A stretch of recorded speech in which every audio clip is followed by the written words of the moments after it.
Hello everyone, how are we all doing?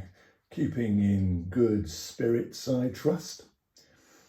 This is a brief review of 3 fascinating illustrated books by an author who may be currently unknown to you, but which are really just a continuation of the information which began to emerge via a certain George Adamski nearly 70 years ago. The unravelling story of benign extraterrestrial contact takes us from the heat of the Mojave Desert to the green slopes of California's Mount Palomar in the 1950s, and then on to Europe and the sophisticated ancient streets and squares of Copenhagen in the 1990s. It is the remarkable account of a Danish researcher, artist, and photographer who suddenly found himself at the heart of the UFO mystery which started it all. In 2001, Rene Olsen obtained permission from Glenn Steckling, director of the Adamski Foundation, to examine the original photographs taken by Adamski during his legendary 1952 encounter with a flying saucer and its pilot in the California desert. The result of Rene's investigation into those and other treasures from the Adamski Foundation archive eventually led to his publication of those findings in one of the most sensational books ever to find itself in print. In 2018, the George Adamski story, Historical Events of Gigantic Implications, became available to the general public, marking Rene's first published book venture into the world of the daddy of all contactees. What Rene had done, which was so astounding, was to use modern photographic enhancement techniques to reveal the reality of the Adamski contacts from the original blurry photographs and films of the 1950s and 60s. There in plain sight were not only the giant mothership and its scoutcraft, but also the Venusian pilot sauntering down the embankment to greet Adamski. The resulting deathly silence from the majority of UFO circus land was of course to be expected. After decades of rubbishing and sneering at Adamski, there's a distinct lack of celebrated experts in the field who are prepared to stick their head over the parapet and usher anything like a retraction. Some of Rene's research, including the enhanced photographs of the scoutcraft and pilot, had already been published the previous year by French author and researcher Michel Zerga in his book, We Are Here, Visitors Without a Passport.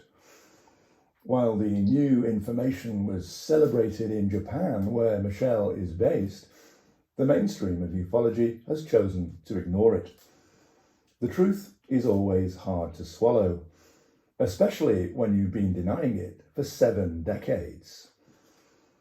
Rene Olsen, it turned out, had also been sitting on a treasure chest of his own for 27 years. For in 2019, he made the decision to publish the first of 2 books detailing his own contactee experiences with 2 human extraterrestrials who had sought him out in the early 1990s. The young-looking male and female ETs made contact initially by telephone with the artist in his home city of Copenhagen, just before Rene was due to set off on a research trip to the USA, where he would be gathering information for a planned book on Majestic 12 and the involvement of the US intelligence services with the UFO cover-up. He was disturbed to discover that his mysterious callers knew all about his stateside trip, despite him having only confided his immediate travel plans to family members. What followed were a series of 4 meetings between the years 1990 and 1992 with the 2 visitors from afar, both at his home and at a Copenhagen restaurant. During each of these contacts, Rene was shown jaw-dropping imagery of gigantic motherships, or cruisers as they call them, and the smaller shuttles we refer to as flying saucers.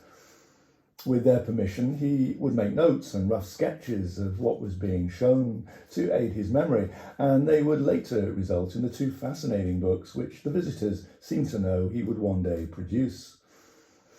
One of the shuttles was identical to the famous Adamski scout craft, with the three balls on its undercarriage, which the Californian philosopher had first photographed in 1952. The other shuttle was a newer elliptical craft capable of interplanetary travel without a mothership, which had also been previously filmed by Adamski. The enigmatic pair of human ETs, whom he met both separately and together, carried the still imagery on strange metallic-looking photographic plates, while films of the craft being tested in enormous facilities and arriving at various habitable planets in distant solar systems were displayed on a kind of iPad. It's worth noting that Steve Jobs didn't announce the first iPad to the world until 2010, 20 years later. In the early 1990s, computer imagery was still fairly basic, yet the films Rene was shown had the quality of 4K.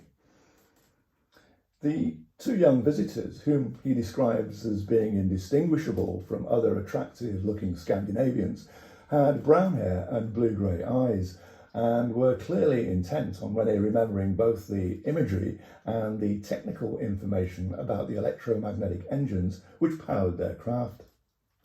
They were well aware that their chosen communicator would not be rushing into print with these astounding revelations, but frequently used the term for future reference during their conversations.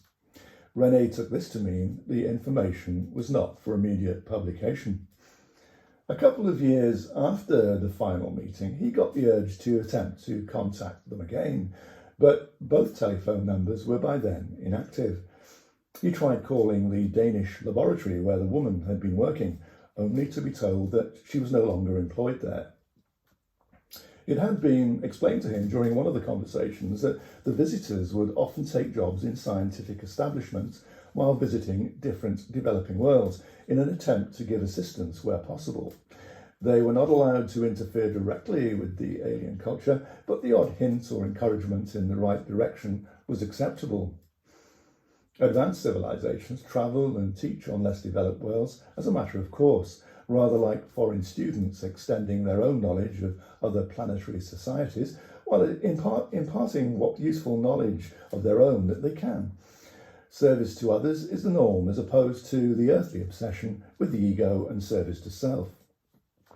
One of the problems they encounter is the rigid mathematical belief systems of Earth scientists, who will have to begin shedding both their arrogance and assumptions if they are to ever understand the concepts of what the visitors call instant travel between other planets and galaxies. Everything in the universe is connected, so interplanetary journeys, which would take light years according to conventional science, take just a matter of minutes for their craft, which use the magnetic lines of force between the spheres. So after much deliberation and heart-searching, in 2019, the first illustrated book about his contacts, The Alien Visitors, finally saw the light of day. The intriguing cover depicts the elliptical type of Adamski scout landed in a futuristic cityscape with passengers disembarking. It was quickly followed this year, 2020, by The Alien Visitors Volume 2, in which he goes into greater detail about the origin of his contact information. I know from my own interactions with Rene that his decision to publish will not have been taken lightly. He is not a man who instinctively seeks the limelight like so many in this upside-down world of ours. For his part, he has completed the mission for which he was selected. As with Adamski, the information and the imagery is now out there. Accept it or reject it. It won't change the facts and the manner in which they were experienced. Each book contains Rene's written memories and his beautiful artwork, depicting the images he was shown all those years ago on another worldly iPad and 15 metallic photographic plates. We see the glorious natural lines of these travel machines in all their magnificent splendour, along with imagery of the control panels and colourful screens used by the pilots as they monitor their next destination. He also goes into detail about the power source the visitors seem very keen for us to know about, along with their existence amongst us and the idyllic craft they arrive here in. A power source which could change the world as we know it and give today's greedy terrestrial power companies a run for their money. There are links to where you can buy all three of Rene's books in the video description box below. As the female visitor herself describes it, the gravitational field propulsion coupled with the electromagnetic engines produces a symbiosis of two principles which can generate almost unlimited energy to be used in many aspects technologically, not only transportation. I think we all know where she was going with that one, don't we?